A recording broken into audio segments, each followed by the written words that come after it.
Hello, मैं doctor Chandrakant Pimple, मैं GHI educational institute की तरफ से आपसे बात कर रहा हूँ।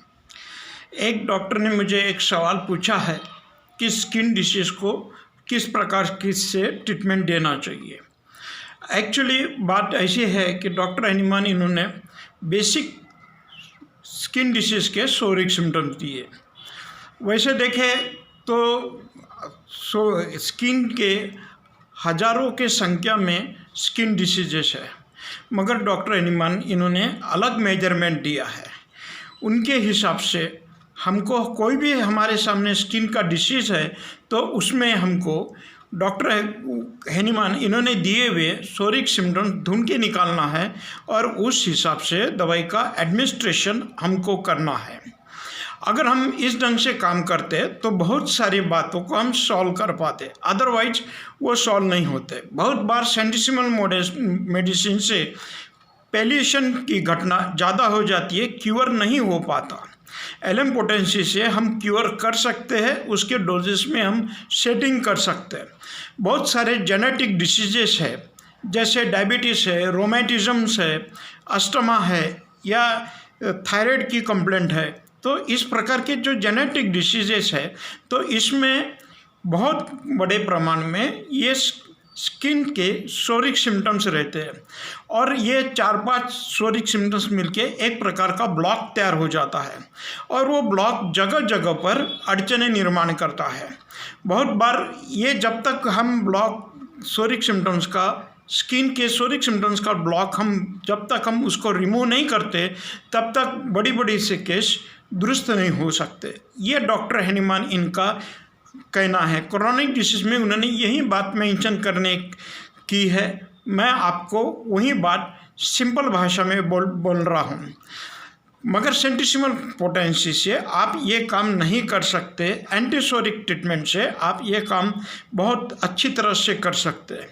बहुत बार फॉर एग्जांपल डायबिटीज़ की केस है और डायबिटीज़ के केस को ही साथ में अस्थमा भी है, हाइपरटेंशन भी है और अलग अलग प्रकार के उसमें कॉम्प्लिकेशन है। इसमें स्किन के भी प्रॉब्लम्स है।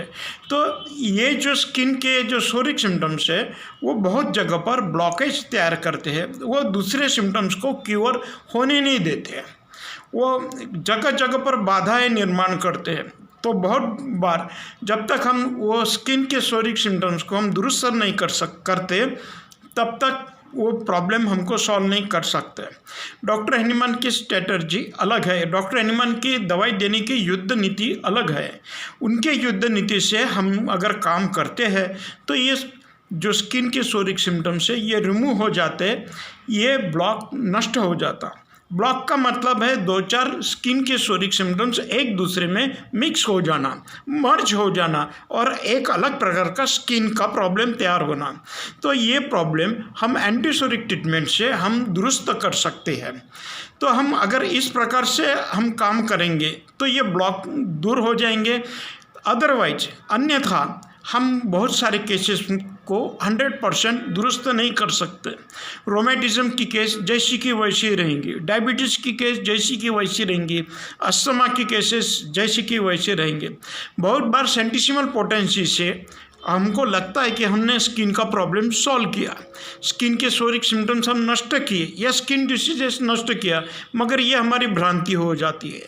बहुत बार वो सारे सिम्टम्स लैटेंट हो जाते, दब जाते हैं और कुछ समय के बाद में उसके अलग अलग प्रकार के कॉम्प्लिकेशन निर्माण होते हैं। बहुत सारे केस में जैसे डायबिटीज़ का केस है, उसमें हर्पीस की तकलीफ है, वो 30-30, 40-40 साल तक रहती है। बहुत सारे लोगों के इस चेहरे पर एक्नीस पिंपल्स रहते हैं, वो 30-30, 40 साल तक रहते हैं, बुढ़ापे तक उनके अंदर वो कंप्लेंट्स रहती है।